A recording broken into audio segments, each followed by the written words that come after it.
Hey everyone, today I have Mike DiGiovanni. I have known Mike for a long time, in fact. I would say through my whole digital advertising career. Mike currently is the SVP of Decision Sciences at Reprise Digital. I'll let Mike introduce himself and give a deeper depth of who he is, and then we can go through our set of questions and deep dive into the realm of marketing and marketing analytics. So take it away, Mike. Yeah, hey Akaash. So I'm the SVP of Decision Sciences Product and Operations at Reprise Digital. So I don't oversee all of Decision Sciences, but yeah, I've got my specialty focus area, and thanks for having me. I'm excited to be here. Yeah, for sure. So, Mike, when we were discussing about getting you on board, one of the topics that you had mentioned, and that one of the topics that you had deep dove into was data clean rooms. And then just deep diving into that and studying a bit of data clean rooms, I actually wanted to start off with a really basic question. What is a data clean room? So basically, it's a safe environment where brands can access data that they can use for advanced analytics. They can collaborate with data in a very privacy safe, controlled environment.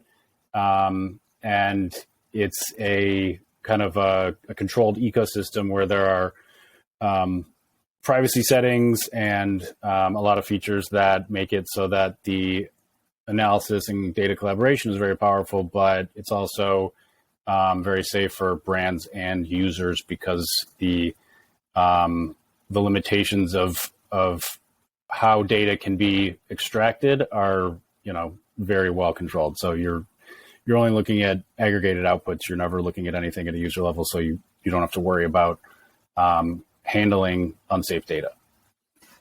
Got it. So that being said, how does a data clean room work? Well, it varies on the type. So there are, some types where, again, it's an environment where two partners can collaborate on data or collaborate with data. So they'll each bring their own data sets to the environment, and the data is joined for analysis that way. And they can be brands, they can be sub-brands within the same company, and so on. Then there are the data clean rooms that are offered by the walled gardens like Google, Facebook, and Amazon, where they'll make the customer level data available for analysis for brands with, again, privacy restrictions and controlled settings so that you're looking at aggregated outputs, but within the clean room, you have flexibility to do analysis that's more sophisticated than what you would normally get out of a reporting platform. Got it. So could you give me an example of how you guys use this within your day-to-day or within a specific campaign or a set of campaigns or for a specific brand or a client? Yeah, I mean, again, it varies quite a bit based on the advertiser, how sophisticated they are, how much they spend, whether it's, one of the walled garden clean rooms or collaboration with another brand. But generally, they're for more advanced analysis than you're able to do with the standard aggregated data that you get out of reporting platforms. So attribution is a huge one. So using some of the walled garden data clean rooms, you can do attribution that's more advanced than the standard outputs that you're able to get. And so they can start looking at, more deeply at the impact of different touch points on the final conversion. And you can customize it to, however they want to look at their own data and their own touch points and how they want to value them uniquely. You can also look deeper at audience performance, and you can create your own audiences within them to understand, based on behavioral triggers, different audience traits, different triggers or signals that are available by the data provider, such as purchase activity, or segments that they belong to by the data provider. And you can create different groups of users to identify where there are more or less valuable pockets of users that you would want to target and use to inform adjustments to your targeting strategy. And then there are also different levers that you can understand how you can pull those to affect your overall performance, like looking at reach in different groups based on your campaigns, your sub tactics within campaigns, how you want to bundle your placements and your media activations to understand what your reach looks like against certain audiences, and then when your frequency looks like against certain audiences, and then you can start to dial in like your reach settings and your frequency caps against different marketing tactics and campaign tactics, and try to optimize your dollars as efficiently and effectively as you can within the platform. Got it. So then, based on your experience and what you've seen, which type of campaign do you think lands up being more suitable for a data clean room?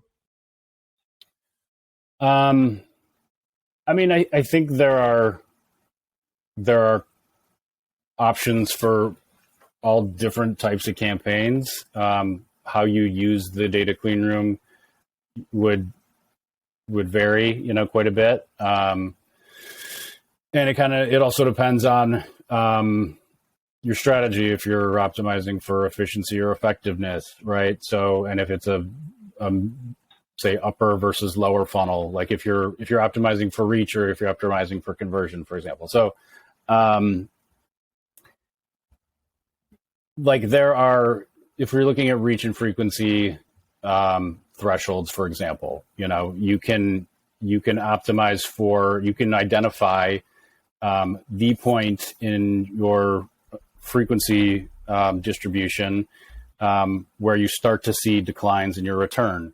And you might actually still see improvements in reach at that point, but your efficiency actually starts to fall off, or your efficiency growth starts to fall off.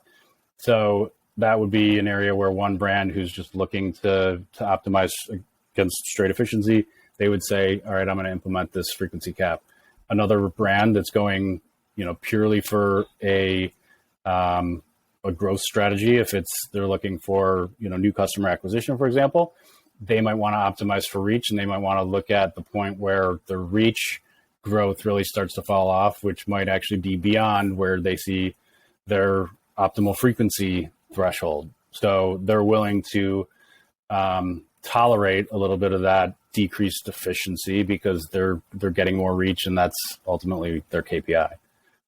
Got it. So from what you're saying, it sounds like the CPG sector would be a great spot where data clean rooms can be applied for, compared to, let's say, the automotive sector, because the sales cycle of an automotive sector is so much slower compared to the CPG sector. So the effectiveness of all the data sets that you can see, or the data inputs or outputs that you can see from a data clean room, is far more vast and far more effective. CPG, there's a ton of value there because there are a lot of signals that can be really useful. Auto, I think it'd be very useful, but to your point, like the customer life cycle is so much longer. You're looking at, you're kind of picking isolated windows within the life cycle, and you're just going to focus on that and dive deeper. For CPG though, yeah, since the purchase behavior is so much more frequent, and there's a larger pool of users to be looking at, there's a ton of value. So you get a lot of signals around, there's purchase frequency. You can look at purchase, customer retention, market basket analysis, customers that are brand hopping and just shopping based on price versus brand loyalists. So those are all, different segment groups and signals within. They have signals within them that you can use to kind of build these custom audience segments that you want to dive deeper into and do more of a custom analysis against to understand like where there's value. Isolating. All right, these shoppers who are less brand loyal and just dropping on price? What is it like? Can I identify those triggers that are other than price that are causing them to move? Is it based on when they last saw a certain advertisement, or when they saw an ad that was most relevant to what drives them to make purchase decisions, and also closer to when they make that purchase decision? Or are there other signals that are more valuable? And then based on what those signals are, how do I want to build tests into my media plan to try to convert more of those audiences to buy my product? Got it. So from listening to what you're having to say, it sounds like data clean rooms lands up being more centric to a specific platform. So that actually kind of dovetails into two questions that I have. One question is, what are the pros, cons, and risks of using a data clean room? And if my understanding is right, does it land up becoming more centric to a specific type of platform? So for example, do data clean rooms lands up being specific to Google data, which might be available through DV360 and Google Ads, and Facebook data, which might be available through like Facebook Business Ad Manager. So could you like dive a bit deeper into like both the aspects of the question? Sure. So the pros, I mean, there's a ton of value in kind of harnessing the power of the data that brands aren't able to when they're working with standard platform data. Some of the challenges with it are there's costs associated. There are resource requirements. You have to have the people to be able to do the analysis.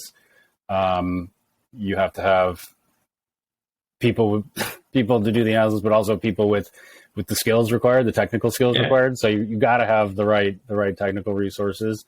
And a lot of companies are trying to operate lean now. So getting the resources that are available and have the skills and the bandwidth can be challenging. But if you prioritize it, then there's a lot of value to be had. It also, makes sense to go into it with the mindset of,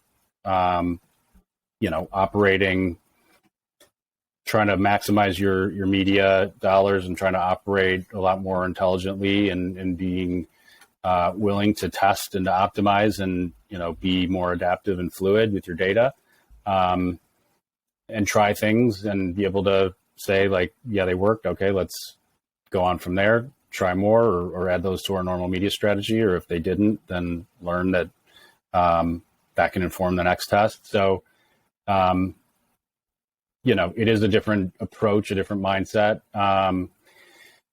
In terms of the types of data clean rooms and, being platform specific, that could be a challenge. I mean, you could use just the Google's like as Data Hub, AMC, Facebook, in isolation and just look at it as, all right, within each of these ecosystems, I'm going to optimize my media dollars as much as I possibly can.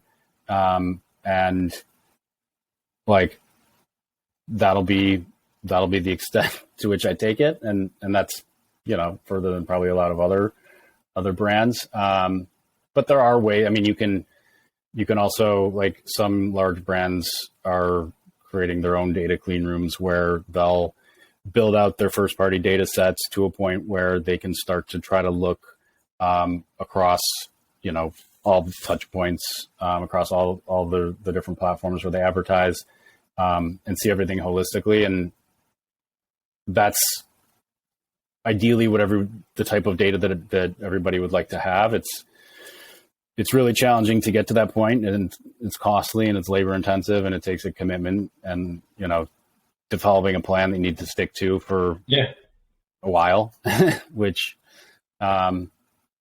is just requires, discipline and confidence in your strategy, but there's a lot of value to it as well. But people change, everything moves and changes so quickly these days. Sometimes it's a little bit uncomfortable to go with an approach like that. So what's the biggest con in all of this? One of the biggest cons that I could see, at least from an outsider standpoint of view, is fusing all these data sets. So let's say like you have Ads Data Hub, you have Facebook's ecosystem of data sets, and then you have, let's say, another third party. So just getting all of them into an in-house data set becomes complicated. And then I feel like also having that structure or that specific structure also plays a bunch of complications too, based on different campaigns, different strategy types too. To try to get everything into a single environment. Yeah, into a single uniform environment, which I think, like, let's say Reprise or any larger agency would be focusing on, right? Trying to have all those data sets into one specific hub, so that then they can tackle a specific campaign's problem. So let's say if it's a prospecting campaign, and if they have all that data in one hub, then it becomes easier to tackle rather than having 4 different data clean rooms or 3 different data clean rooms. This is what I'm understanding, if I'm correct or wrong.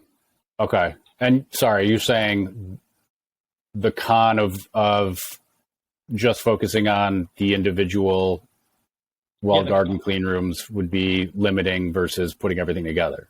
Yeah. I feel that like having everything grouped together is far more easier than having like 3 different walled garden data clean rooms. If my understanding is correct.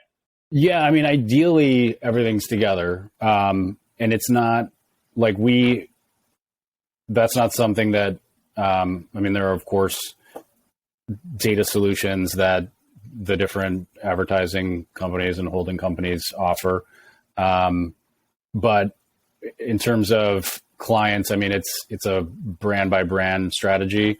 So it's not necessarily like the way we go to market versus don't. So from a brand, if it's our clients, yes, if you can have everything together all in one, I mean, that's great. And right, you can look at your attribution across your entire ecosystem, all touch points, all platforms.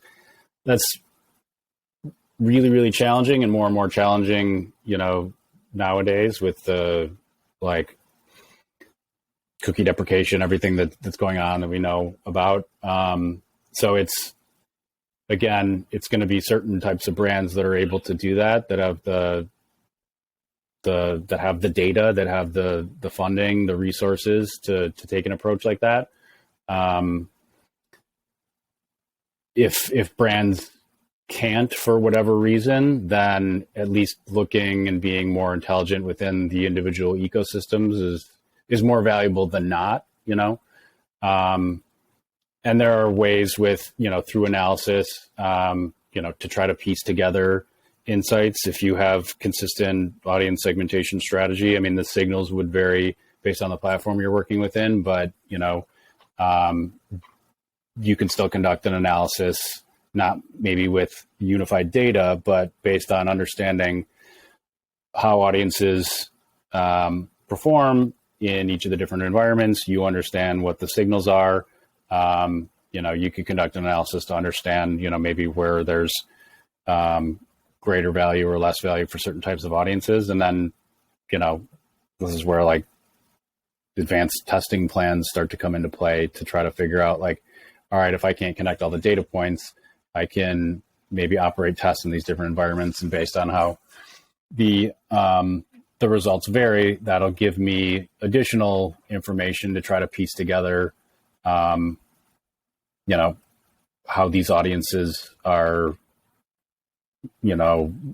reacting differently across the different environments based on changes in my media strategy. Got it. So talking about data clean rooms, one of the questions that I had in mind was, what is the difference between the CDP versus a data clean room? So a CDP is more of a first party environment where a brand can collect and store all of their own first party data, all their user level data, together, normalize everything against a common set of IDs, and basically build out like the full user cross-platform, or however many platforms you're able to bring in there, data set for an individual brand, so you can kind of see everything together. Whereas the the data clean room is more the environment for analysis, collaboration. It could be a place where, like, the CDP is where you prep your own data to then move to a partnership and analysis in a data clean room with another brand or platform. Because if you want to upload your own data or bring your own data to a data clean room, to get the most value out of it, it has to be structured in a way where you have the signals where it can be joined to the other collaborative data that's in the data clean room. It's all in an anonymized way, but if you want to look at aggregated outputs based on user level data, then they have to be linked in some kind of way. So the data, again, like if it's prepped properly in a CDP in advance, then you have the ability to do that. Otherwise, it's going to be aggregated already within the data clean room. And then you're aggregating it even further in the analysis, and it might be a little bit more diluted. Got it. Yeah, I should have mentioned the CDP basically stands for Customer Data Platform. So I always forget. I always use acronyms, and that's the bad effect of being in advertising. There's so many of them. All acronyms. Yeah. Yeah. I think then comes the next couple of questions, which I had based on our discussion so far. Like, what are the companies that are offering data clean rooms? I know that you mentioned Google one, and then you mentioned a couple other, but like, who else is the larger player in this ecosystem? Yeah. So, I mean, other than the walled garden data clean rooms, again, like as Data Hub, AMC, Facebook's, there's Snowflake, AWS has clean room solution. LiveRamp. I mean, there are a lot of good options, and they offer different capabilities. It depends on where brands have their data, what environment they have their data in, what partners they're used to or comfortable working with, or if it's a collaborative agreement where the partner that they're collaborating with has a preferred environment. But yeah, there are a lot of options nowadays. Got it. So yeah, I mean, this conversation basically gives me at least an understanding of what data clean rooms are and what does it represent, and like what different agencies, brands can implement it. My final question is, do you have any parting thoughts, any questions that I did not ask, or any points that I should have focused on that you would like to share with the people out there? No, I think this is great. I think, the things we talked about are helpful, and there's so much, like, data clean rooms it's a topic where, because there are different types, different partners, there's so much information. I know, for some people it can be overwhelming, but there are a lot of experts out there who are very knowledgeable and happy to, explain these things. Like I'm on the product operations side. So I'm not an engineer. I'm not on the technical side. We have those people who are super, super smart. And the more I learn about these things, the more I have questions. And anytime I have questions and talk to them, it's always very enlightening. So, it's, I would say if anyone's interested, talk to the experts and ask questions, and that starts to shed a lot of light, and the more you learn, it sort of demystifies everything, and gives you a little bit better idea of where you want to look for the certain type of information that you need, the answers that you need, and eventually you have enough understanding to say, like, here's how I would get started, or here's how I'd recommend getting started. And then from there, it's off to the races, and it can be really, really powerful. Got it. Mike, appreciate your time. This has been awesome. Thanks once again. Thanks for having me, Akaash. Yeah. Take care.